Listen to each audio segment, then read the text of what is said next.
Bienvenue à toutes et à tous dans l'invité spécial que reçoit aujourd'hui M. Abdoulaye Niane, le nouveau directeur général de la Banque nationale pour le développement économique. M. Niane, bonjour. Bonjour madame. Merci de nous recevoir chez vous. Je vous en prie. Alors, je le disais tantôt, vous êtes le nouveau directeur général de la BNDE. Vous avez pris les rênes depuis environ une année. Alors, comment la banque évolue-t-elle sur le plan opérationnel?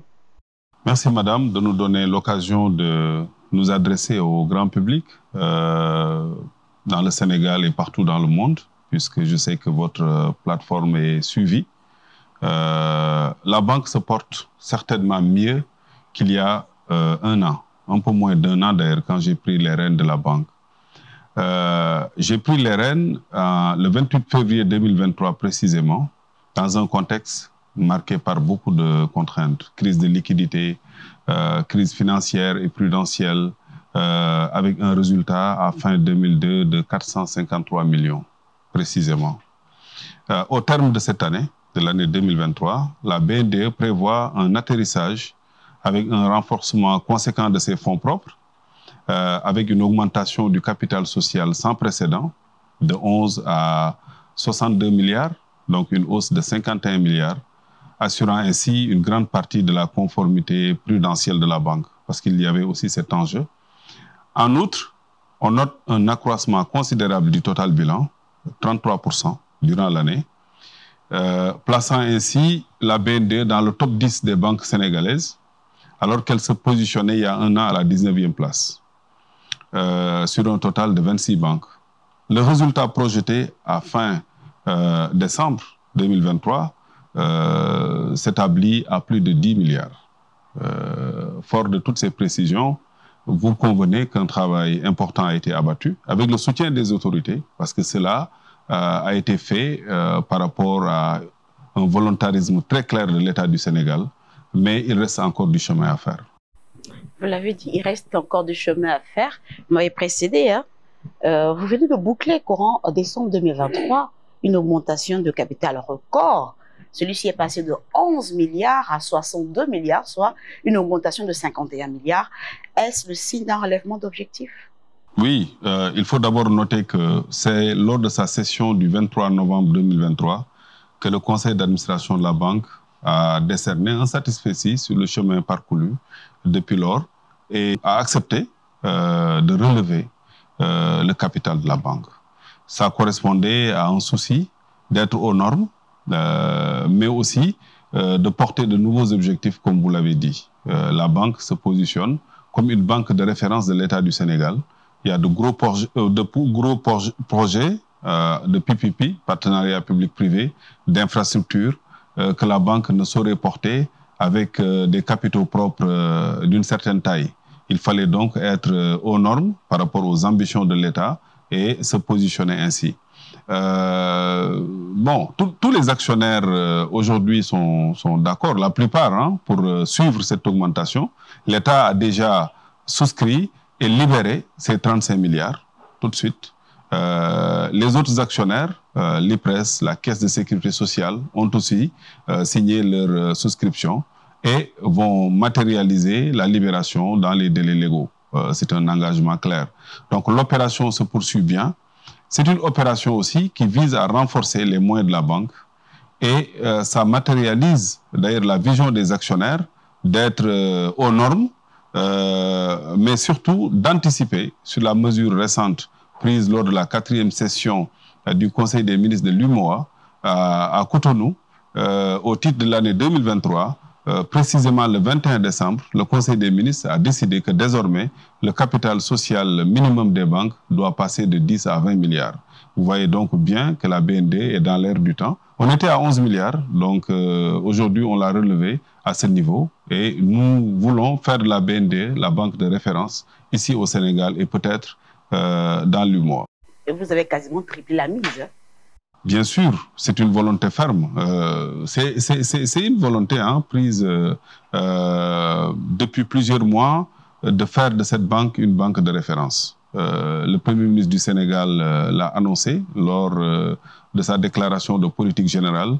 L'État du Sénégal a des ambitions de créer un grand holding bancaire et d'avoir un levier consistant à l'heure de l'exploitation du pétrole et du gaz, à l'heure où les PME, PMI doivent être soutenus, il faut avoir ce levier et la BND est peut-être un des éléments qui formera ce levier.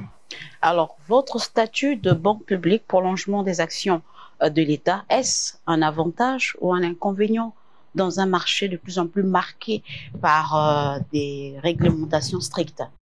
Je dirais d'abord un avantage, puisque vous savez que dans nos économies, l'État est l'acteur majeur. Avoir à ce titre une banque à participation publique majoritaire, telle que la BNDE, se trouvera forcément privilégiée dans l'orientation des opérations financières de l'État. C'est ce qui s'est passé durant cette année. On s'est positionné comme étant la banque, l'instrument financier de l'État, et ça a complètement changé la taille de la banque et ses performances. En qualité de garant en dernier ressort du secteur financier, l'État veille vigoureusement au respect de la réglementation bancaire. À ce propos, vous remarquerez que, en sa qualité d'actionnaire majoritaire de la BND, l'État du Sénégal a anticipé même le rehaussement du capital. Et toutefois, être aussi à côté de l'État peut constituer une grande contrainte, surtout si on regarde la limitation des opérations avec les parties liées, fixée à 20% des fonds propres. Des interventions de l'État, nos relations avec l'État font que très rapidement on dépasse ce seuil. C'est ce qui se passe d'ailleurs aujourd'hui et nous sommes en discussion avec les autorités pour placer la banque, en tout cas dans une situation de continuer à accompagner les projets d'infrastructure. Cette contrainte d'ordre réglementaire, avec l'avènement de BAL 3, prévoit aussi une déduction directe sur les fonds propres de cet excédent, de ce dépassement de la norme liée, et ça fragilise un peu la BNDE. Donc, oui, c'est une opportunité, parce qu'on a quand même, avec l'État, beaucoup de flux. L'État veille aussi au grain. Quand la banque a des difficultés, l'État nous accompagne, mais c'est aussi une contrainte, parce que la réglementation bancaire est uniforme, et malheureusement, nous sommes un peu tenus d'avoir la pédale douce, et ça nous ralentit dans nos ambitions. Ça vous ralentit de vos ambitions, à la fois un avantage et un inconvénient, on reste sur ce point. Alors, les PME représentent une cible souvent risquée. Quelles sont vos recettes en la matière? Oui, c'est une question bien pertinente que vous posez, en particulier dans le contexte actuel marqué par le resserrement de la politique monétaire. Vous avez certainement remarqué que le comité de politique monétaire a décidé, lors de sa dernière session, du relèvement du taux directeur de 0,25%, rendant ainsi la ressource plus rare et plus onéreuse. Dans un tel contexte, servir un taux adéquat aux PME-PMI relève presque de l'exploit. Mais la BNDE, durant toute l'année, a essayé d'être résiliente. Nous avons essayé de suivre la rareté de la ressource tout en servant à nos clients un taux adéquat. On a hésité à dépasser les 2 chiffres et jusqu'à récemment, on ne le faisait pas. Aujourd'hui, c'est un peu plus difficile avec l'accroissement du taux directeur, mais bon, on essaie d'accompagner les PME, on a une bonne expérience là-dessus. C'est aussi l'une des marques de fabrique d'une banque de développement dans un pays en développement. À cet égard, nous avons conclu avec des partenaires engagés dans l'accompagnement des PME-PMI, comme la DRFJ, comme la Fondation Mastercard. Il y a quand même des lignes qui nous permettent de bonifier les taux. Et c'est ce qui nous permet encore d'encadrer beaucoup de PME-PMI tout en restant dans le coût de la ressource négociable. Notre cadre d'appétence au risque prévoit des modalités de gestion associées à cette catégorie de contrepartie. Il y a les assurances, le FSA en Afrique et beaucoup d'autres types d'institutions qui accompagnent les PME-PMI. On essaie de nous spécialiser aussi dans l'exploitation de ces partenariats pour mieux aider les PME-PMI. Je dois noter à la fin que pour l'accès à la commande publique, un partenariat a été signé récemment avec la Caisse des marchés publics qui dépend de la Caisse des dépôts et consignations du Sénégal et ça nous permet d'encadrer les PME pour un meilleur accès à la commande publique. Donc nous sommes bien dans ce terrain, nous comptons y rester. Malgré le développement de la banque, nous comptons y rester. Vous êtes bien sur ce terrain, vous Exactement. comptez y rester. Effectivement. Vous avez largement dépassé les objectifs, hein, 62 milliards. Alors, quels sont vos objectifs majeurs, vos perspectives majeures en 2024? Je l'ai dit tout à l'heure, l'État du Sénégal entend constituer un pool bancaire, une holding bancaire qui aura à servir l'économie de façon performante. La BND se positionne pour être un levier important de cette ambition. Nous comptons donc digitaliser aussi nos services parce que ce n'est pas forcément le fort des banques africaines. La BND n'y échappe pas.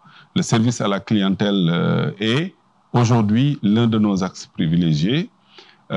Ensuite, tous nos process doivent être digitalisés. La BND voudrait passer le label d'être une banque verte. Et pour cela, la digitalisation est un pilier important. En plus, la direction générale, de concert avec le conseil d'administration, veillera à renforcer les actifs de la banque et l'inscrire dans une dynamique de croissance et de rentabilité pour en faire une des banques de premier plan sur la place de Dakar et peut-être au-delà dans la zone UMOA.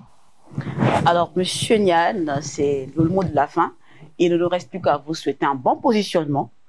Et merci d'avoir été l'invité spécial de Financial Afrique et de vous être prêté à notre jeu de questions-réponses. Merci Madame. Financial Afrique est un partenaire privilégié de la BNDE. J'ai trouvé ce partenariat sur place. J'entends le raffermir et l'amplifier. Et cette étape est une illustration effectivement de la qualité de nos relations. Je vous remercie. Merci. Merci également à vous pour la fidélité renouvelée à Financial Afrique. C'est tout pour l'invité spécial d'aujourd'hui. Nous donnons rendez-vous la semaine prochaine dans un nouveau numéro.